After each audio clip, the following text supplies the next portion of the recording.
हम सरकार हाय हाय हाय हाय हाय केंद्र सरकार हाय हाय हाय हाय हाय सरकार हाय हाय हाय हाय हाय का आमक ना लगे ना लगे ना लगे का आमक ना लगे ना लगे ना लगे का आमक ना लगे ना लगे ना लगे সাম্প্রদায়িক রাজনীতি বন্ধ করক বন্ধ করক বন্ধ করক সাম্প্রদায়িক রাজনীতি বন্ধ করক বন্ধ করক বন্ধ করক हम सरकार हाय हाय হাই হাই হাই হাই বানপানী সমস্যা ৰাষ্ট্ৰীয় সমস্যা গ্ৰহণ কৰি স্থায়ী সমাধান কৰিব লাগিবই লাগিব বানপানী সমস্যা ৰাষ্ট্ৰীয় সমস্যা গ্ৰহণ কৰিব লাগিবই লাগিব हम सरकार हाय हाय হাই হাই হাই আমাক না লাগে না লাগে না লাগে हम सरकार हाय हाय হাই হাই হাই হাই ভুল রাজনীতি বন্ধ করক বন্ধ করক বন্ধ করক সাম্প্রদায়িক রাজনীতি বন্ধ করক বন্ধ করক বন্ধ করক हम सरकार हाय हाय হাই হাই হাই হাই মুসলিম ছাত্র আন্দোলন জিন্দাবাদ জিন্দাবাদ জিন্দাবাদ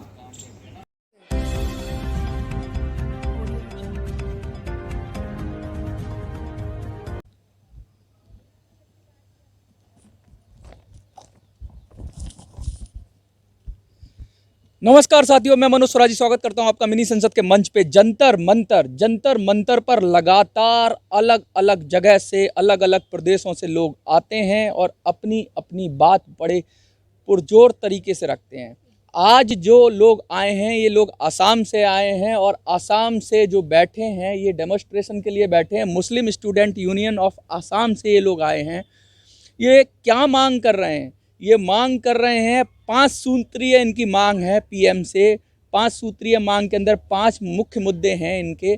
पहला मुद्दा जो ये बात कर रहे हैं, ये बात कर रहे हैं टीवी डिबेट के अंदर जिस तरीके से अपमान होता है, धार्मिक टिप्पणियां की जाती हैं और जिससे इनकी भावनाएं आहत होती हैं। तो पहली मांग तो इनकी ये है। दूसरी मांग की अगर बात करें तो ये कह रहे हैं कि जो एनआरसी है उसके अंदर कार्ड्स जो हैं इशू की, आइडेंटिटी कार्ड्स वो इशू किए जाएं। तीसरी बात कर रहे हैं ये सीएए को रिवोक किया जाए। और चौथी बात इनकी है कि फ्लड के लिए जो नेशनल राष्ट्रीय आपदा घोषित किया जाए। जब बाढ़ आ जाती है तो उसको राष्ट्रीय आपदा घोषित किया जाए। इसके साथ साथ एक डिमांड और है इनकी, हाँ, जो भी बुलडोजर वाली आज पूरे देश में कल्चर चल गया है कि बुलडोज कर रहे हैं, चाहे वो इलीगल प्लेसेस हों या ऐसी जगह हों जहाँ लोग रह रहे हैं, पुराने काफ़ी समय से रह रहे हैं, लेकिन अगर उनको हटाया जाता है वहाँ से, उस प्रॉपर्टी को बुलडोज किया जाता है, तो इनकी डिमांड है कि उनको रिहेबिलिटेट किया जाए, उनको बसाया जाए कहीं और, जिससे वो अपनी जीविका चला सकें। आइए हम बात करते हैं। सर, आपका नाम क्या है? नमस्कार, मेरा नाम जलालुद्दीन है। मैं प्रेसिडेंट मुस्लिम स्टूडेंट यूनियन असम का। जलालुद्दीन जी, लगातार आप पहले भी करते रहे हैं प्रदर्शन, और जो नवी की जो जिस तरह का अभी प्रकरण हुआ जिसमें बहुत ज़्यादा देश के अंदर हिंसा फैली और बहुत रोष हुआ, रैलियां निकली, उस विषय पे जो पहली मांग है आपकी कि मोहम्मद साहब का जो अपमान होता है टीवी डिबेट में, अपमान तो खैर हर तरफ से हो रहा है, लगातार हो रहा है, देवी देवताओं का भी हो रहा है, किसी का भी हो रहा है, तो उस पर क्या कहना चाहेंगे? क्या इस पर अंकुश लगना चाहिए? ये डिमांड है आपकी? हाँ, इसमें एक कानून पहले से ही है। हमारा मुस्लिम स्टूडेंट यूनियन का ये कहना है कि हमारा नबी पे भी आप मत लगो, और हमारा जितना देवी है, मतलब हिंदू भाइयों का जो गट मानता है, तो उन लोगों का वो महान मतलब रिलीजियस सेंटिमेंट पे कोई भी खेलो, इसके लेकर मत खेलो। ये पॉलिटिकल मुद्दा नहीं होना चाहिए। हमारा नबी पे भी नहीं होना चाहिए, हिंदू भाइयों का जो है उसमें भी नहीं होना चाहिए। इससे आपको लगता है कि समाज में नफरत और बेमस से बढ़ रहा है? बिल्कुल बिल्कुल, ये इससे नफरत फैला रहा है। और आज का डेट में हमारा आसाम में जो हो रहा है, मतलब हिंदू मुस्लिम हमारा वो एक्चुअली 7 पुरुषों का जो राज्य है वो आसाम ट्राइबल एरिया है। हाँ, ट्राइबल एरिया भी है। हमारा इतना भाईचारा था, अभी भाईचारा धीरे धीरे छोटा हो रहा है। मतलब कुछ दिन बाद क्या होगा वो दिखाई दे रहा है। मतलब देश के अंदर इस तरह के हालात हो गए हैं, आपका कहने का मतलब है कि कभी भी एक दूसरे को मतलब अच्छी तरह से नहीं देख रहे हैं लोग, लोगों के दिलों के अंदर जहर घोला जा रहा है। ये बात पूरा जहर घोला जा रहा है, ये गवर्नमेंट की वजह से हो रहा है।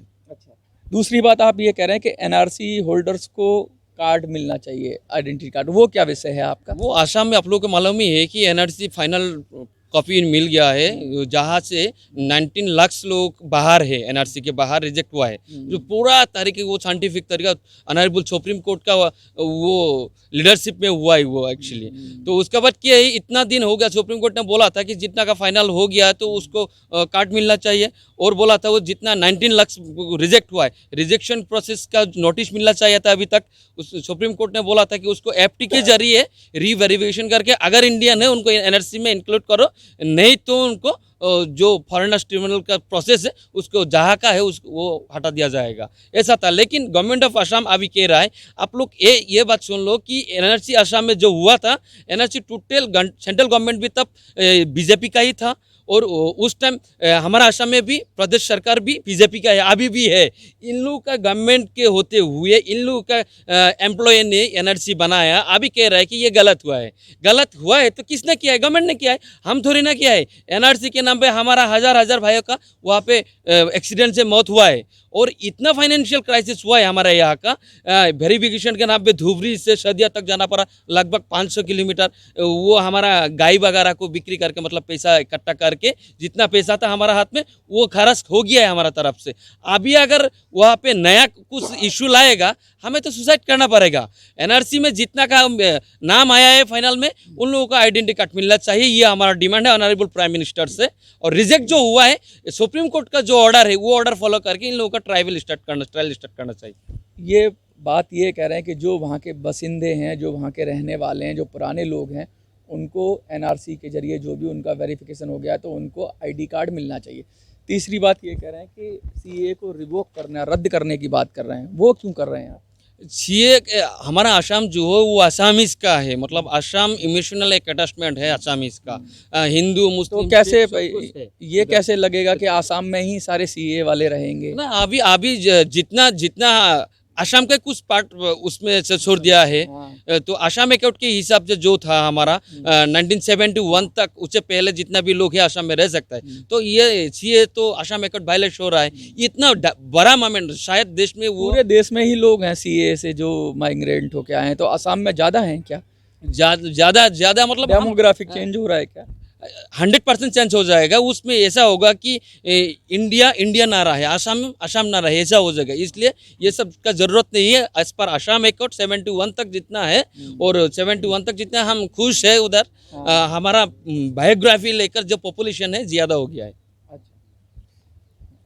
Stop bulldozing illegal properties and eviction without bulldozer process में आसाम में क्या हो रहा है, किसी को कॉपी करके हमारा चीफ मिनिस्टर उधर एक मॉड्यूल तैयार किया है एक्चुअली। नंबर 1। नंबर 2 ये है कि एक क्रिमिनल का घर बुलडोजर से तोड़ने का किसने अधिकार दिया है गवर्नमेंट को? क्रिमिनल एक्ट है, उसकी तरफ से कोर्ट करेगा। अगर कोई क्रिमिनल है तो उसमें दिक्कत क्या है? अगर क्रिमिनल है, क्राइम कर रहा है, अगर कर भी रही है गवर्नमेंट, अगर क्रिमिनल नहीं है तो बात अलग है। तो क्रिमिनल को आप एक घर में दादा आप सुन लो कि एक घर में हर कोई क्रिमिनल नहीं होता है। हर कोई क्रिमिनल नहीं। पॉइंट टू बी नोटेड कि क्रिमिनल व्यक्ति हो सकता है, लेकिन उसके परिवार के जो सदस्य हैं वो भी उस घर में रहते हैं, तो क्रिमिनल के नाम पर लेकिन कुर्की की व्यवस्था तो होती है। हाँ, वो जुडिशियल सिस्टम को हम सलाम देते हैं, हम सैल्यूट करते हैं। देश का अभी भी कानून जो है वो सबके लिए है। मतलब परिवार को सजा नहीं मिलनी चाहिए? नहीं मिलना चाहिए, नहीं मिलना चाहिए, नहीं मिलना चाहिए। और ये प्रोसेस ही गलत है। अच्छा। ये ह्यूमन राइट्स को वायलेशन करता है। अच्छा। देश के संविधान को वायलेशन कर रहा है। और आईपीसी सेक्शन भी गलत इस्तेमाल हो रहा है। तो ये सब बंद होना चाहिए। तो कहने की बात ये है कि बेशक क्रिमिनल है, लेकिन उस घर पे उस क्रिमिनल का ही अधिकार नहीं, उसके पूरे परिवार का अधिकार होता है, और उन्होंने क्राइम नहीं किया तो उनको सज़ा नहीं मिलनी चाहिए। फ्लड को नेशनल कैलमिटी कह रहे हैं आप, या आपदा कह रहे हैं, इससे आप क्या कहना चाह रहे हैं? भारत जब से स्वाधीन मिला है भारत का, उससे पहले से हमारा आसाम में ब्रह्मपुत्र का इशू चल रहा है। हमेशा फ्लड रहता ही है। तो गवर्नमेंट क्या करता है, सिर्फ जब फ्लड रहता है तब ये सब इशू लेकर 2-4 मीडिया रिपोर्ट करता है, लेकिन उसका बाद जो एरेशन होता है जो ऐसा ही रहता है। आज तक हमारा मांग ये था कि साइंटिफिकली इसको मॉडल चेंज करके इससे लोगों का सेफ्टी मिलना चाहिए, प्रॉपर्टी का हो, जान का हो, माल का हो, लेकिन आज तक हुआ नहीं है। तो हमारा मांग ये है कि इसको नेशनल इशू डिक्लेयर किया जाए, ये डिमांड हमारा है। और जब नेशनल डिमांड हो जाएगा, ये नेशनल इशू डिक्लेयर होगा, उसके बाद उसका जो है साइंटिफिकली डेवलप हो सकता है और लोगों का जान, मतलब बाढ़ के खिलाफ एक तरह की पॉलिसी बननी चाहिए।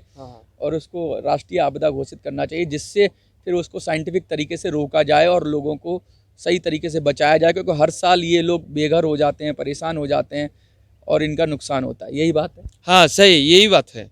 क्या कहना चाहेंगे लोगों को जो देख रहे हैं आपको? हाँ, देशवासी को हम आसाम से मुस्लिम स्टूडेंट यूनियन की तरफ से यही कहूँगी, देखिए भाइयों, हम हिंदुस्तानी हैं, पूरे हिंदुस्तान को हम ये कहना चाहेंगे कि हमें अभी भाईचारा बढ़ाने का टाइम हो गया है।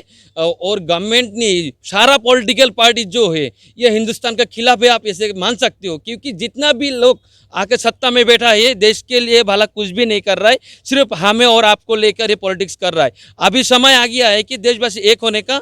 हम हिंदू मुस्लिम सिख जितना भी है हम हिंदुस्तानी हैं, हमें एक भाई दूसरे भाई का हाथ पकड़कर हिंदुस्तान से ये नफरती पॉलिटिक्स जो है इसको उठाना है और देश को आगे लेके जाना है, दुनिया में दिखाना है कि हिंदुस्तान नंबर 1 देश है। इसके लिए आइए भाई, हम एक साथ आसाम से हम आवाज़ रख रहे हैं आपसे कि पूरा देश एक साथ होकर हम आगे बढ़ाए देश को, यही कामनाएं है मेरा। मिनी संसद के लिए मनोज स्वराजी, जंतर मंतर से। जय हिंद, जय भारत।